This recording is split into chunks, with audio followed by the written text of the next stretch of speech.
വചനം ആബാപിതാവിൻ വചനം മനുജനായി പിറന്നു സുവിശേഷമായി വളർന്നു.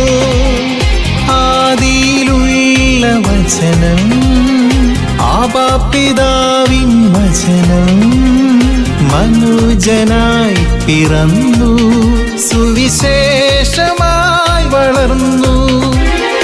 അവന്റെ നാമം ആരാധിക്കാം, അവദാനമെന്നും ആലപിക്കാം.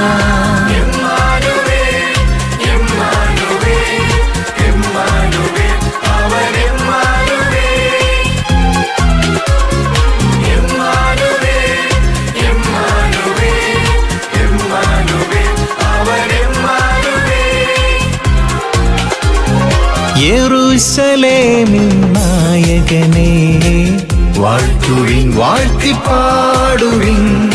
രക്ഷകനാകും മിശിഹായെ തേടുവിൻ, അനുഗമിക്കുവിൻ.